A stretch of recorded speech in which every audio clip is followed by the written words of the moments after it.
আসসালামু আলাইকুম। Welcome to YouTube my channel. আমি হজরত আলী। আজ আমি আলোচনা করব নবম ও দশম শ্রেণীর গণিতের খুবই গুরুত্বপূর্ণ বিষয় জ্যামিতি সম্পাদ্য নিয়ে।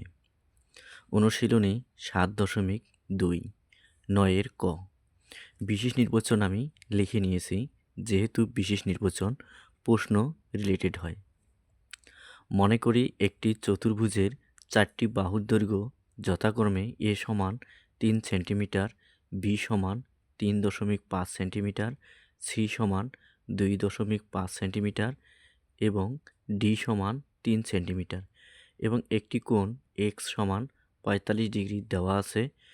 চতুর্ভুজটি আঁকতে হবে। প্রথমে আমরা স্কেলের সাহায্যে 4টি বাহুর দৈর্ঘ্য মেপে নেব। এ সমান 3 সেন্টিমিটার, বি সমান 3.5 সেন্টিমিটার, সি সমান 2.5 সেন্টিমিটার, ডি সমান 3 সেন্টিমিটার এবং একটি এক্স কোণ 45 ডিগ্রি মেপে নেব। এরপর অঙ্কন করব।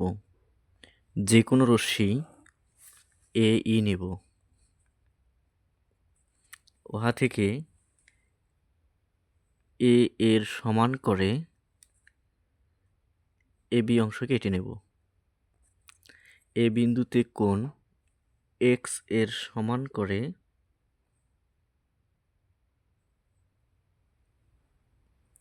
বি এ এফ কোণ আঁকবো।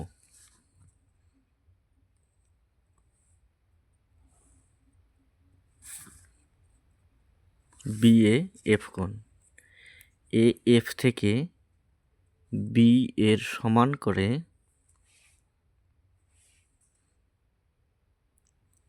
এ ডি অংশ কেটে নেব। বি ও ডি বিন্দুকে কেন্দ্র করে ই ও ডি এর সমান করে একই পাশে দুটি বৃত্তচাপ দেব। বৃত্তচাপ দুটি পরস্পর সি বিন্দুতে ছেদ করে। সি কমা ডি এবং বি কমা সি যোগ করব। তাহলে এবিসি নির্ণয় চতুর্ভুজ। এরপর আমরা অঙ্কনের বিবরণ লিখব। অঙ্কনের বিবরণ।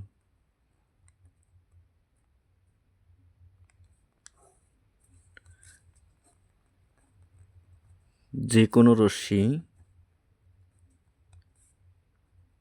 এ ই নেই, উহা থেকে এ এর সমান করে এ বি অংশ কেটে নেই।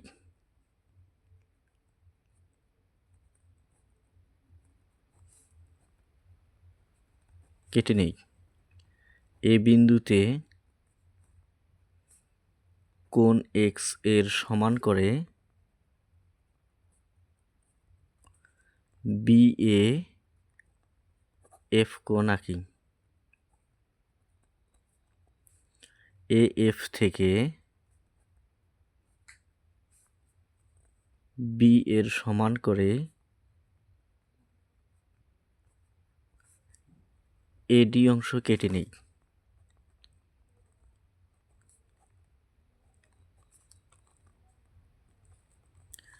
বি ও ডি বিন্দুকে কেন্দ্র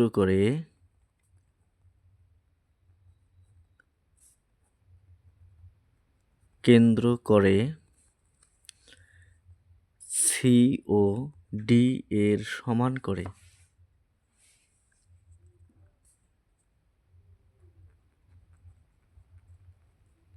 একই পাশে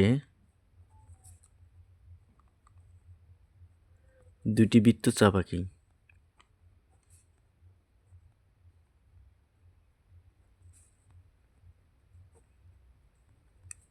যা সি বিন্দুতে ছেদ করে।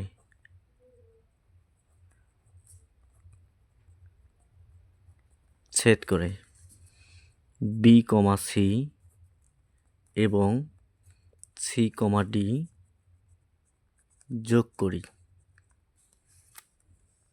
তাহলে এ বি সি ডি নির্ণয় চতুর্ভুজ।